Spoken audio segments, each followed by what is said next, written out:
Selamat sejahtera semua. Nama saya David Wilson dan kini saya memegang jawatan sebagai pengarah Zoo Bronx di New York. Hari ini, saya ingin menceritakan sebuah kisah keajaiban yang berlaku di zoo saya. Ini adalah sebuah kisah benar yang amat menyentuh perasaan, di mana satu masalah yang tidak dapat diselesaikan oleh kaedah saintifik telah berjaya diatasi oleh seorang lelaki tua dari Malaysia. Pada pagi 15 Ogos, 3 tahun yang lalu, suasana di Zoo Bronx, tempat saya bekerja, tiba-tiba dicemari oleh jeritan cemas. Jumbo, seekor gajah Afrika yang merupakan haiwan paling populer di zoo kami, telah menyerang penjaganya secara tiba-tiba. Mangsa tersebut ialah Mike Thompson, yang telah berkhidmat sebagai penjaga pribadi Jumbo selama 3 tahun. Ketika Mike sedang melakukan kerja pembersihan rutin pada waktu pagi, dia diserang oleh Jumbo tanpa sebarang amaran. Jumbo ialah seekor gajah jantan berusia 7 tahun dengan berat mencecah 4.2 tan. Serangan daripada tubuh gergasi itu amat dahsyat, menyebabkan Mike mengalami kecederaan parah. Lengan kanannya patah dan 3 tulang rusuknya retak. Mike dikejarkan ke hospital dengan ambulans dan terpaksa dirawat selama 3 minggu. Sebagai pengarah, apabila saya melihat keadaan Mike yang berbalut di hospital, saya menyedari betapa seriusnya masalah ini. Sebelum kejadian ini, Jumbo benar-benar menjadi bintang di zoo kami. Lebih 5,000 pengunjung setahun datang semata-mata untuk melihatnya. Bagi kanak-kanak, Jumbo adalah idola mereka. Pada hari cuti, barisan panjang akan terbentuk menanti giliran untuk menyaksikannya. Jumbo dikenali dengan sifatnya yang lembut dan sentiasa patuh pada arahan penjaganya. Semua kaki tangan zoo mengakui sifatnya yang tenang. Namun, selepas kemalangan itu, Jumbo berubah sepenuhnya. Selama 3 bulan, dia tidak membenarkan sesiapa pun mendekatinya. Makanan hanya boleh diberikan dengan cara melempar dari jauh. Malah, kerja pembersihan kandang menjadi satu tugas yang membahayakan nyawa. Kami, kaki tangan zoo, telah mencuba pelbagai kaedah terapi tingkah laku haiwan yang paling moden, berunding dengan pakar, dan memberinya ubat penenang. Namun, tiada satu pun yang berkesan. Akhirnya, lembaga pengarah zoo memberikan kata dua. Jika tiada sebarang perubahan positif menjelang 31 Disember, Jumbo terpaksa dimatikan melalui suntikan. Ia satu keputusan yang amat kejam. Sebagai pengarah, apabila menerima arahan itu, saya merasakan satu beban tanggung jawab yang berat dan rasa putus asa. Fikiran untuk menyelamatkan Jumbo menguasai benak saya. Ketika masalah Jumbo semakin meruncing, saya duduk termenung di pejabat setiap malam. Ketika itu, saya berusia 54 tahun, baru 2 tahun dinaikkan pangkat sebagai pengarah zoo dan kini terpaksa berhadapan dengan masalah yang begitu serius. Pihak pengurusan zoo sentiasa bertanya tentang perkembangan setiap hari dan panggilan telefon aduan daripada pengunjung tidak henti-henti berdering. Setiap kali saya melihat kanak-kanak yang datang untuk melawat Jumbo, terpaksa pulang dengan tangisan. Perasaan tanggung jawab saya sebagai pengarah semakin menebal. Kemudian, pada suatu petang, satu kenangan muncul di fikiran saya. Ia adalah peristiwa 7 tahun yang lalu. Ketika itu, saya masih menjadi timbalan pengarah dan menyertai satu delegasi dari Persatuan Zoo Amerika untuk melawat Malaysia. Tujuan lawatan itu adalah untuk mempelajari teknik pengurusan zoo di Malaysia yang telah berkembang pesat. Kami telah melawat zoo negara dan mempelajari pendekatan unik mereka dalam penjagaan haiwan. Perkara yang paling mengagumkan ialah satu insiden di zoo negara. Ketika kami sedang melawat kandang gajah, keadaan tiba-tiba menjadi kecoh. Seekor gajah betina bernama Melati mula mengamuk dengan ganas. Ia menghentak-hentak kandang dengan belalainya dan mengeluarkan bunyi yang sangat kuat. Kami diberitahu bahawa Melati ketika itu berusia 15 tahun dan menunjukkan tingkah laku agresif akibat tekanan. Semua pawang gajah di situ kelihatan buntu dan tidak tahu bagaimana untuk menanganinya. Ketika itulah, seorang lelaki tua, yang juga seorang pawang gajah, perlahan-lahan mendekati kandang Melati. Beliau ialah Pak Cik Ismail. Ketika itu, Pak Cik Ismail berusia 62 tahun, seorang pawang gajah yang sangat berpengalaman dan telah menjaga gajah sejak dari muda. Beliau seorang lelaki tua yang bertubuh kecil dan kelihatan baik hati, tetapi matanya memancarkan kebijaksanaan dan pengalaman yang mendalam. Kami, delegasi dari Amerika, hanya memerhati dari jauh demi keselamatan. Tetapi apa yang dilakukan oleh Pak Cik Ismail benar-benar di luar jangkaan kami. Pak Cik Ismail duduk dengan tenang di hadapan kandang melati. Beliau tidak berkata apa-apa, hanya duduk diam. 30 minit pertama berlalu tanpa sebarang perubahan. Kami, para pakar dari Amerika, menganggap ia satu pembaziran masa. Tetapi selepas 1 jam, satu keajaiban berlaku. Melati perlahan-lahan menjadi tenang dan mula memandang ke arah Pak Cik Ismail. Dan selepas 2 jam, Melati kembali tenang sepenuhnya. Selepas lawatan itu, saya berpeluang berbual dengan Pak Cik Ismail. Dengan bahasa Inggris yang fasih, Pak Cik Ismail menjelaskan kepada saya, kita perlu bercakap dengan gajah, Encik. Bukan dengan kata-kata, tetapi dengan hati. Gajah adalah haiwan yang sangat pandai membaca hati manusia. Ia tahu sama ada kita benar-benar mengambil berat tentangnya atau tidak. Terus terang, pada ketika itu saya separuh percaya separuh ragu. Saya fikir ia adalah satu konsep kepercayaan lama yang tidak mempunyai bukti saintifik. Di Zoo Amerika, pendekatan saintifik yang berasaskan tingkah laku dan perubatan veterinar adalah tunjang utama. Penjelasan Pak Cik Ismail kedengaran tidak realistik. Tetapi, Melati memang benar-benar menjadi tenang. Dan kini, apabila berhadapan dengan masalah jumbo, kata-kata Pak Cik Ismail kembali bergema di kepala saya. Apabila berhadapan dengan masalah yang teknologi saintifik terkini pun tidak dapat selesaikan, saya mula berfikir mungkin orang seperti Pak Cik Ismail boleh melakukan sesuatu. Keesokan paginya, saya memanggil Sarah Johnson, salah seorang penjaga gajah saya, masuk ke pejabat. Sarah, 35 tahun, adalah seorang penjaga gajah yang sangat berkebolehan, lulusan universiti dalam bidang tingkah laku haiwan. Dia sangat percaya pada pendekatan saintifik, seorang pakar gaya Amerika sejati. Sarah, saya ada satu cadangan. Apa kata kita jemput seorang pakar dari Malaysia? Saya memulakan perbualan. Sarah kelihatan bingung. Dari Malaysia? Tapi kita sudah ada pasukan pakar yang terbaik di sini. Apa lagi yang boleh kita lakukan? Saya teringat seorang pawang gajah Malaysia yang saya temui 7 tahun lalu. Mungkin dia boleh melakukan sesuatu. Berapa umurnya? Tanya Sarah. 7 tahun lalu, dia berumur 62 tahun. Sekarang mungkin sudah 69 tahun. Riak wajah Sarah semakin keliru. Seorang lelaki tua berumur 69 tahun? Apa yang boleh dia lakukan? Jumbo adalah gajah yang berbahaya dengan berat 42 tan. Jika warga emas itu cedera, kita yang perlu bertanggung jawab. Lagipun, persekitaran, cara penjagaan, dan budaya di Malaysia dan Amerika sangat berbeza. Kebimbangan Sarah sememangnya berasas. Tetapi saya merasakan saya tiada pilihan lain. Selepas berbincang dengan Sarah, saya membuat keputusan. Walau sesukar manapun, saya akan cuba menghubungi Pak Cik Ismail. Saya membuat panggilan antarabangsa ke Zoo Negara terlebih dahulu untuk mendapatkan maklumat hubungan terkini Pak Cik Ismail.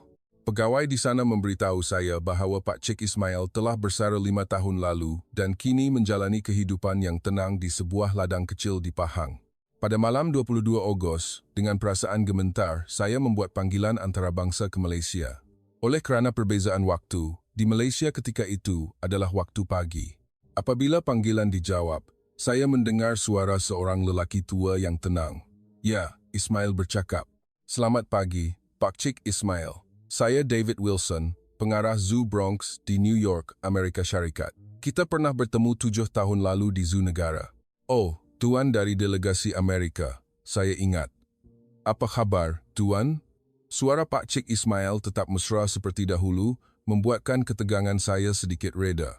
Saya menerangkan situasi Jumbo secara terperinci. Tentang serangan terhadap penjaga, kegagalan rawatan selama 3 bulan, dan tarikh akhir pada 31 Disember. Pak Cik Ismail mendengar dengan senyap sehingga saya selesai. Pak Cik Ismail, saya ada satu permintaan. Sudikah Pak Cik datang ke Amerika untuk kami? Saya sudah tidak tahu hendak bergantung pada siapa lagi, saya merayu bersungguh-sungguh. Keadaan senyap seketika. Kemudian Pak Cik Ismail menjawab dengan nada rendah diri. Elok ke orang tua macam saya ni pergi ke sana. Umur pun dah 69 tahun, tenaga pun tak macam dulu. Perjalanan ke Amerika pun jauh. Tolonglah, Pak Cik, Semua perbelanjaan akan kami tanggung. Tolonglah selamatkan Jumbo. Pak Cik Ismail berfikir sejenak, kemudian menjawab, sebenarnya, sepanjang saya menjaga gajah, saya juga pernah melalui pengalaman yang pahit. Kisah gajah-gajah perang zaman Kesultanan Melaka yang terpaksa berjuang hingga mati dalam peperangan masih menjadi luka di hati saya sehingga hari ini. Tapi bila saya dengar ada gajah yang dalam kesusahan, saya tidak boleh duduk diam. Saya akan cuba sedaya upaya saya.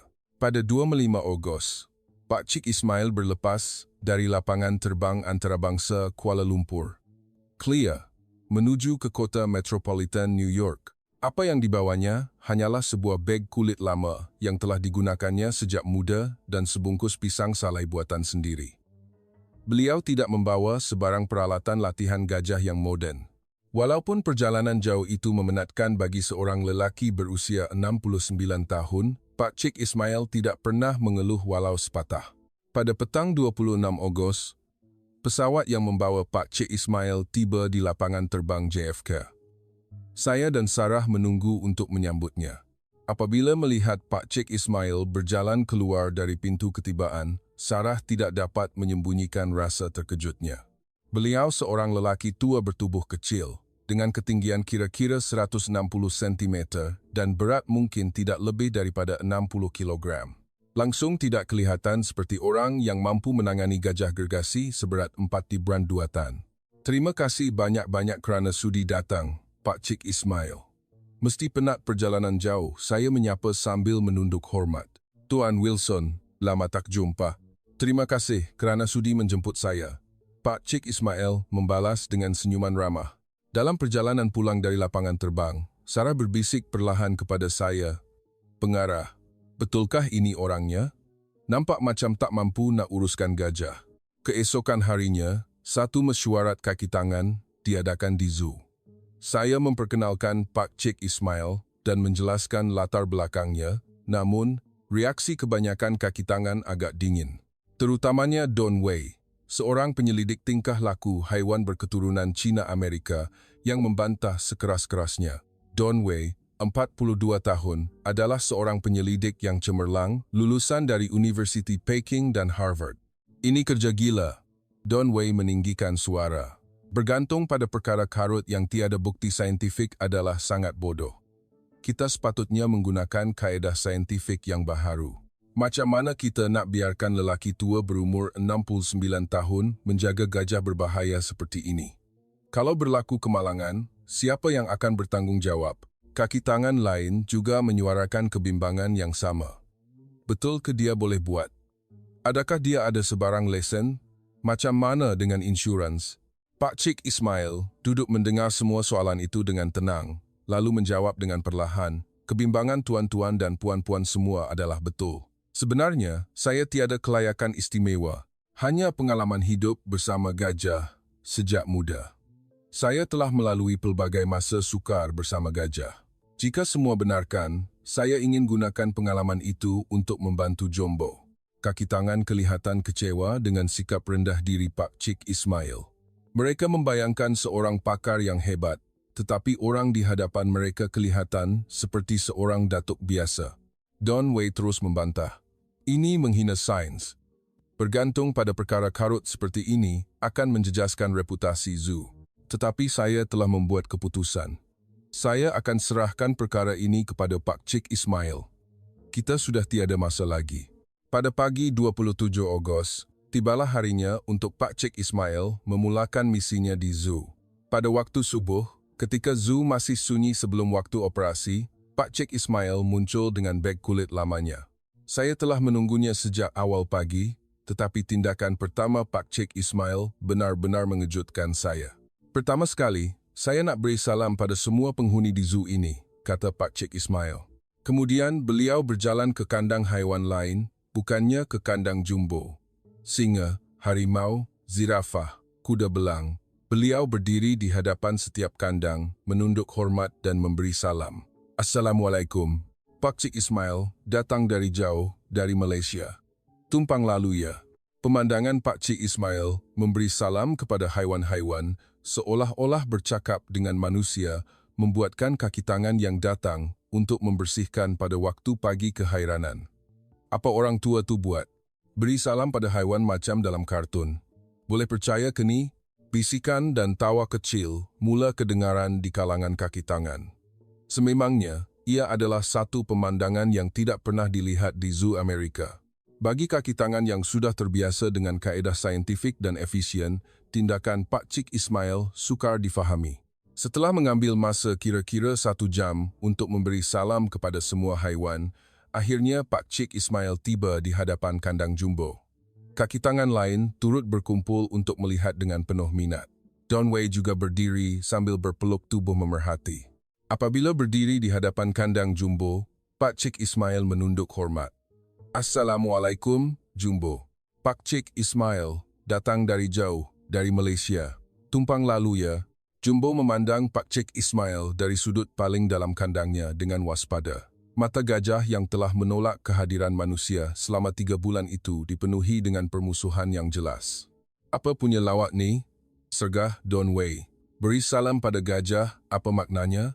Ini bukan kaedah saintifik. Kita patut merawat berdasarkan data, bukan emosi. Kaki tangan lain juga memberikan reaksi yang serupa. Tak sangka, dia betul-betul nak bercakap dengan gajah, buang masa saja. Tetapi Pak Cik Ismail tidak mengendahkan suara-suara itu.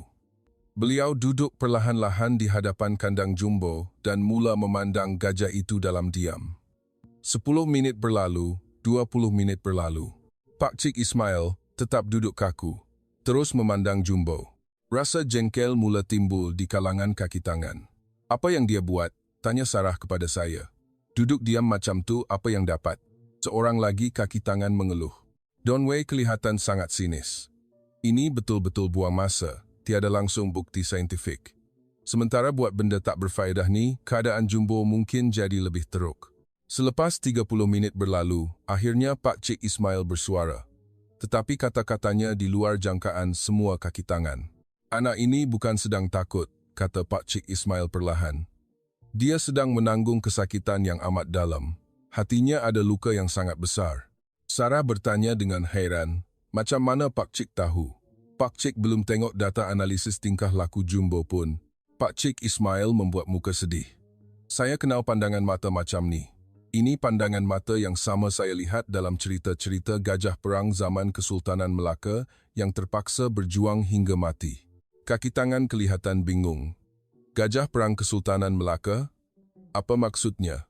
Pak Cik Ismail mula bercerita dengan nada yang berat. Dulu, semasa zaman peperangan, gajah-gajah perang yang gagah berani terpaksa ke medan perang untuk mempertahankan tanah air. Mereka berjuang habis-habisan, tetapi akhirnya tewas dan melihat kerajaan mereka musnah. Semua kaki tangan terdiam. Kebanyakan mereka tidak pernah tahu ada peristiwa seperti itu dalam sejarah Malaysia. Pandangan mata gajah-gajah itu pada hari terakhir dipenuhi dengan kesedihan dan putus asa. Perasaan dikhianati oleh orang yang mereka percayai. Itulah pandangan mata yang sama seperti jumbo sekarang. Kata-kata Pak Cik Ismail membuatkan semua kaki tangan terdiam, termasuk Don Wei. Luka di hati seekor gajah lebih dalam daripada manusia. Terutamanya gajah yang mempunyai ingatan yang baik dan emosi yang pelbagai. Untuk mendapatkan semula kepercayaan yang telah hilang adalah sangat sukar. Tapi bukan mustahil. Jika kita luangkan masa dan tunjukkan kasih sayang yang sejati, lambat laun dia akan buka hatinya. Sarah bertanya perlahan, berapa lama masa yang diperlukan? Saya pun tak tahu, jawab Pak Cik Ismail jujur. Bagi gajah-gajah perang itu, mereka sudah tiada masa. Tapi jumbo masih ada harapan. Mulai keesokan harinya, 28 Ogos, misi sebenar Pak Cik Ismail pun bermula. Setiap pagi jam 6 Okom, ketika langit masih gelap, Pak Cik Ismail akan tiba di zoo lebih awal daripada orang lain. Beliau akan membersihkan diri, memakai pakaian yang kemas, kemudian berjalan ke hadapan kandang jumbo. Selamat pagi, Jumbo. Hari ini pun Pak Cik tumpang lalu ya. Pak Cik Ismail akan menunduk hormat dan memberi salam kepada Jumbo setiap pagi. Jumbo memandang Pak Cik Ismail dari sudut kandangnya dengan waspada. Tetapi Pak Cik Ismail tidak menghiraukannya dan perlahan-lahan duduk di hadapan kandang. Dan apa yang bermula selepas itu adalah sesi kesunyian yang panjang selama 4 jam. Pak Cik Ismail duduk kaku hanya memandang Jumbo dalam diam. Selain daripada mengelip mata sesekali, beliau tidak bergerak, seolah-olah sebuah patung. Pemandangan itu sukar difahami oleh kaki tangan Zhu. "Apa yang dia buat tu?" tanya Tom, penjaga gajah yang baru. Jim, penjaga gajah yang lebih senior, hanya menggelengkan kepala. "Kalau ada masa buat macam ni, lebih baik cuba kaedah rawatan yang lebih berkesan." Sarah sendiri tidak dapat menyembunyikan kekeliruannya. Terutamanya Don Wei, rasa jengkelnya semakin bertambah setiap hari. "Ini betul-betul membazirkan masa," sergahnya. "Kita patut gunakan kaedah saintifik, terapi tingkah laku, ubat-ubatan, penambahbaikan persekitaran. Banyak lagi benda yang perlu dibuat. Biarkan orang tua tu bertafakur tak akan membawa apa-apa hasil." Saya sendiri mengaku berasa bimbang. Kita hanya ada kurang dari 4 bulan sebelum tarikh akhir 31 Disember. Dengan kadar ini, sempatkah Jumbo pulih? Tetapi, kerana sayalah yang percaya dan menjemput Pak Cik Ismail, saya tidak boleh berputus asa di tengah jalan. Hari kedua, rutin yang sama berulang. Pak Cik Ismail tiba jam 6 pagi, memberi salam dan duduk diam selama 4 jam.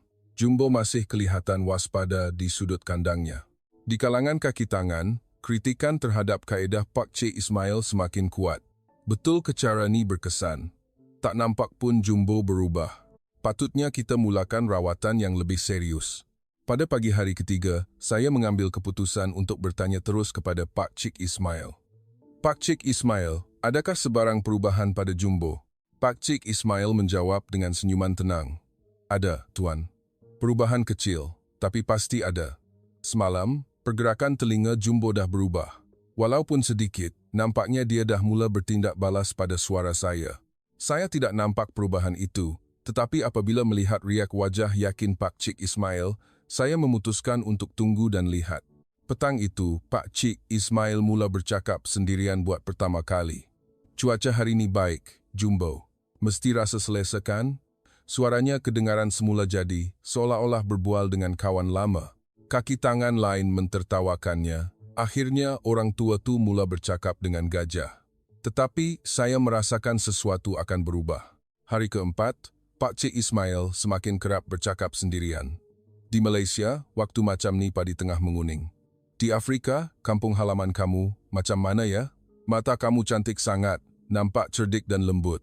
Hari ni banyak awan, tapi matahari ada juga keluar sikit. Hangat dan selesa kan?"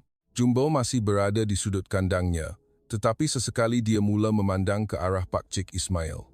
Dan pada hari kelima, satu perubahan besar berlaku. Selepas memberi salam pagi dan duduk seperti biasa, Jumbo berjalan keluar dari sudutnya ke hadapan. Walaupun masih berada kira-kira 2 meter dari jeriji besi, ini adalah satu perubahan bersejarah bagi Jumbo yang selama ini mengelak dari manusia. "Tengok tu," jerit Sarah teruja. Jumbo dah keluar ke depan. Ketika kaki tangan lain berlari datang untuk melihat, Pak Cik Ismail mengeluarkan sesuatu dari beg kulit lamanya. Ia adalah pisang salai yang dibuatnya sendiri dan dibawa dari Malaysia. "Jumbo, ini Pak Cik bawa dari Malaysia. Kalau sudi, cubalah rasa." Pak Cik Ismail perlahan-lahan meletakkan pisang salai itu di tepi jeriji besi. Pada mulanya, Jumbo memandang dengan waspada. Kemudian, perlahan-lahan dia mendekat. Belalainya dihulurkan dengan berhati-hati untuk menghidu bau pisang salai itu. Semua kaki tangan menahan nafas memerhati. Dan ketika itulah, keajaiban berlaku. Jumbo menggunakan belalainya untuk mengambil pisang salai itu dan memasukkannya ke dalam mulut. "Luar biasa," jerit Tom.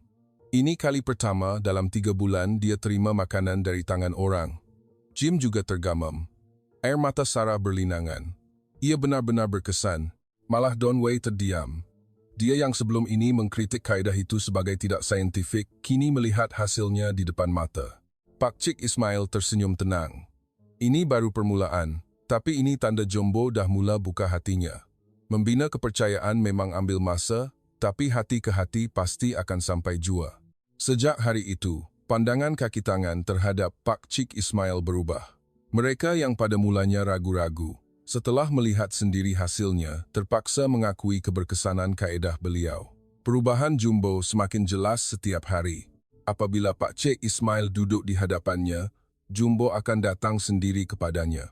Dan pada hari ke-8, saya membuat satu keputusan penting dalam mesyuarat pagi kaki tangan. Pak Cik Ismail mencadangkan, saya rasa sudah tiba masanya untuk saya masuk ke dalam kandang. Ini mungkin masa yang sesuai untuk merapatkan lagi jurang dengan Jumbo. Bilik mesyuarat senyap seketika. Seorang lelaki tua berusia 69 tahun akan masuk ke tempat di mana seorang penjaga telah cedera parah 3 bulan lalu. Saya bantah sekeras-kerasnya, kata Don Wei serta-merta. Kalau berlaku apa-apa yang tidak dijangka, macam mana? Jumbo seberat 42 tan. Sekali hayun saja, manusia boleh mati. Sarah juga tidak dapat menyembunyikan kebimbangannya. Pak Cik Ismail, memang betul Jumbo dah berubah, tapi masih belum 100% selamat. Apa kata kita tunggu lagi sikit? Tetapi Pak Cik Ismail menggelengkan kepala dengan tenang. Dah sampai tahap ni, kita tak boleh undur. Jumbo dah mula terima saya, sekaranglah masa yang sesuai. Sebagai pengarah, sayalah yang perlu membuat keputusan terakhir. Sememangnya ada risiko, tetapi saya memutuskan untuk mempercayai keputusan Pak Cik Ismail. Baiklah, tapi kita akan ambil langkah keselamatan yang maksimum. Keesokan paginya, semua kaki tangan zoo berkumpul di sekeliling kandang Jumbo. Beberapa pegawai dengan senapang ubat pelali telah ditempatkan sebagai persediaan kecemasan. Doktor haiwan, Doktor Don Miller juga bersedia dengan kit pertolongan cemas. Sudah bersedia, Pak Cik? Saya bertanya untuk kepastian terakhir. Tetapi apabila Pak Cik Ismail melihat senjata pegawai-pegawai itu, beliau mengangkat tangan melarang dengan tenang. Tolong jangan bawa senjata. Nanti Jumbo takut. Haiwan cepat dapat rasa permusuhan manusia. Kalau dia tahu ada orang halakan senjata padanya, kepercayaan yang kita bina susah payah akan musnah. Tapi kalau berlaku apa-apa, kata Dr. Miller bimbang. Tak apa, jawab Pak Cik Ismail dengan wajah yakin. Jumbo dah terima saya. Percayalah pada saya. Dengan berat hati, saya mengarahkan senapang ubat pelali diturunkan, tetapi pasukan diminta bersedia untuk bertindak serta-merta jika berlaku kecemasan. Pintu kandang perlahan-lahan dibuka. Pak Cik Ismail menarik nafas dalam-dalam dan melangkah masuk dengan berhati-hati, setapak demi setapak. Jumbo memandang Pak Cik Ismail dari sudut kandangnya. Dalam suasana yang tegang, Pak Cik Ismail bersuara dengan tenang, "Assalamualaikum, Jumbo. Hari ini Pak Cik tumpang masuk rumah kamu ya."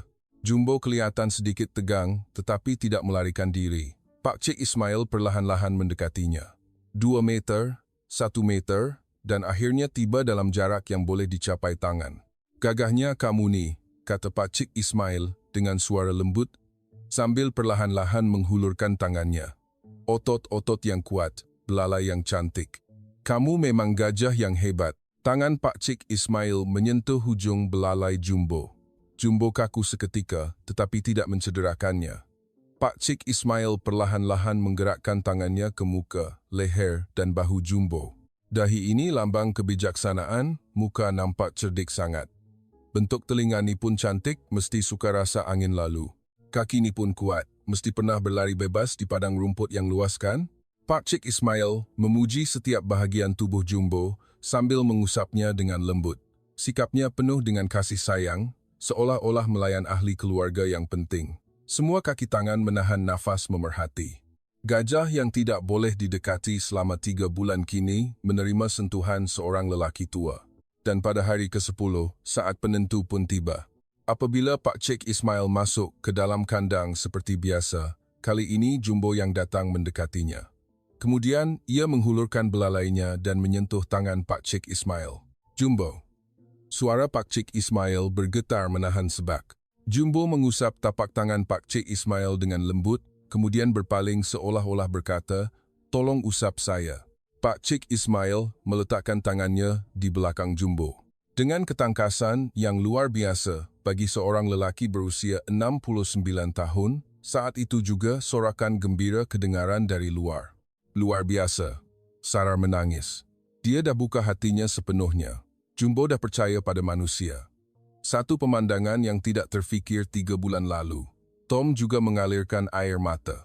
"Ini satu keajaiban," bisik Jim. Malah Don Wei terdiam. Ini adalah sesuatu yang tidak dapat dijelaskan oleh sains. Tiada data, tiada teori. Tetapi hasilnya berlaku di depan mata. Pak Cik Ismail mengusap belakang Jumbo dengan lembut dan berkata, "Jumbo, kamu memang gajah yang hebat dari dulu lagi." Pak Cik tak buat apa-apa pun, cuma dengar suara hati kamu. Keajaiban ini berlaku sebab kamu sudi percaya pada manusia sekali lagi.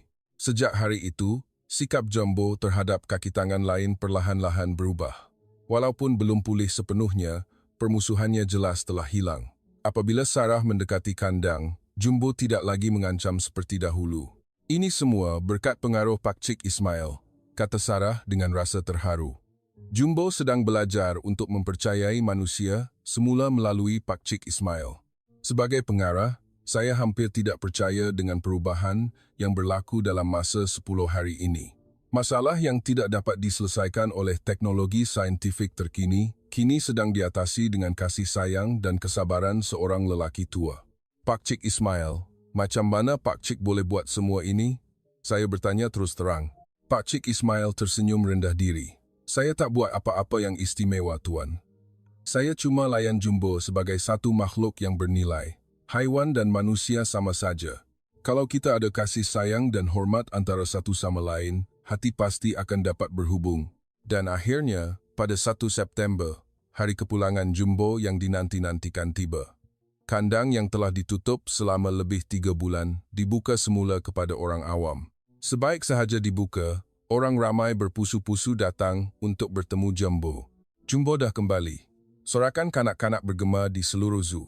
Apabila melihat Jumbo menunjukkan riak wajah yang lembut seperti dahulu, para pengunjung memberikan tepukan gemuruh. Yang lebih menyentuh perasaan ialah babak pertemuan semula dengan kanak-kanak yang pernah datang melihat Jumbo 3 bulan lalu. Seorang kanak-kanak perempuan berusia 7 tahun bernama Emily melambai ke arah Jumbo sambil menangis. "Jumbo, jumpa lagi. Rindunya." Jumbo membalas lambaian kanak-kanak itu dengan menggerakkan belalainya dengan lembut. Pak Cik Ismail memerhati pemandangan itu dengan rasa puas hati yang mendalam. Atas kejayaan ini, Sarah membuat permintaan ikhlas kepada Pak Cik Ismail. "Pak Cik Ismail, tolong ajarkan saya cara Pak Cik. Terimalah saya sebagai murid. Selama ini, saya hanya bergantung pada kaedah saintifik. Tapi sekarang saya sedar itu sahaja tidak cukup." Pak Cik Ismail tersenyum lembut. "Cik Sarah, ini bukan teknik. Ini adalah rasa hormat pada haiwan. Melayan mereka sebagai satu nyawa yang bernilai. Itu sahaja. Data dan teori memang penting, tapi berkomunikasi dengan hati lebih penting." "Tapi macam mana nak faham hati haiwan macam Pak Cik?" tanya Sarah bersungguh-sungguh. "Setiap hari, berilah salam pada setiap haiwan. Cuba fikir dari sudut pandangan mereka. Hari ini sihat ke? Ada apa-apa yang susah hati ke? Kalau kita luangkan masa untuk perhatikan dan beri kasih sayang, mereka pasti akan balas." Orang yang paling banyak berubah ialah Don Wei. Dia yang membantah kaedah Pak Cik Ismail dari awal hingga akhir. Setelah melihat sendiri kepulangan Jumbo, pendiriannya berubah sepenuhnya. Pada 10 September, Don Wei menundukkan kepalanya di hadapan Pak Cik Ismail. "Pak Cik Ismail, saya silap. Saya sentiasa kritik cara Pak Cik sebagai tidak saintifik. Tapi hasilnya sangat jelas. Masalah yang pengetahuan dan teori saya tak dapat selesaikan, Pak Cik selesaikan dengan kasih sayang dan kesabaran. Saya minta maaf dari lubuk hati saya." Pak Cik Ismail menjawab dengan rendah diri. "Encik Don Wei, kaedah saintifik juga penting. Cara saya tidak semestinya betul selalu. Saya fikir, apabila sains dan komunikasi hati digabungkan, barulah penyelesaian sebenar akan wujud." Pada 15 September, Persatuan Zoo Amerika menganugerahkan sijil penghargaan rasmi kepada Pak Cik Ismail dalam satu majlis yang dihadiri oleh penggiat zoo dari seluruh negara. Presiden Persatuan, Encik Robert Smith, berkata, "Jasa Pak Cik Ismail bukan sahaja menyelamatkan nyawa Jumbo, tetapi juga memberi kami semua perspektif baru dalam melayan haiwan. Kami berterima kasih dari lubuk hati kerana Tuan telah menyelamatkan satu nyawa yang berharga dengan semangat dan jiwa Malaysia dalam penjagaan haiwan." Pak Cik Ismail yang menerima sijil penghargaan itu menjawab dengan rendah diri seperti biasa, "Saya tak buat apa-apa yang istimewa. Saya hanya layan haiwan sebagai satu makhluk yang bernilai." Itulah teras penjagaan haiwan bagi orang Malaysia yang tidak pernah berubah. Pada 20 September, Pak Cik Ismail pulang ke Malaysia. Di lapangan terbang, ramai kaki tangan Zo datang menghantarnya. Sarah memberikan janji terakhir kepada Pak Cik Ismail. Apa yang saya belajar dari Pak Cik, saya akan sampaikan kepada generasi akan datang. Saya akan terus menjaga semangat Malaysia ini di Amerika. Selepas kepulangan Pak Cik Ismail, pengaruhnya tersebar luas di seluruh Amerika Syarikat. Lebih 50 zoo di seluruh negara, setelah mendengar kisah kejayaan di Zoo Bronx, mula mengadaptasi cara penjagaan haiwan ala Malaysia. Memberi salam kepada haiwan, memerhati dalam diam, sentuhan penuh kasih sayang, kaedah-kaedah ini mula diamalkan di banyak tempat. Sehingga hari ini, ajaran Pak Cik Ismail terus diwarisi di zoo-zoo di seluruh dunia. Pak Cik Ismail telah mengajar kita bahawa walau sehebat manapun kemajuan sains, masih ada masalah yang tidak dapat diselesaikan oleh sains semata-mata. Komunikasi dengan hati, rasa hormat dan kasih sayang terhadap hidupan lainlah yang mencipta penyelesaian sebenar. Peristiwa ini menjadi satu detik bersejarah yang menunjukkan kepada dunia tentang kehebatan budaya Malaysia dalam menghormati hidupan. Masalah yang tidak dapat diselesaikan oleh teknologi saintifik terkini telah diatasi dengan rasa hormat dan keikhlasan. Falsafah yang ditunjukkan oleh Pak Cik Ismail berjalan seiring, bukan mengawal bukan sahaja menjadi pengajaran penting bagi hubungan manusia dan haiwan, tetapi juga untuk hubungan sesama manusia. Apa pandangan anda semua tentang kisah ini? Mungkin gabungan antara teknologi saintifik dan komunikasi dari hati adalah jalan yang patut kita tuju.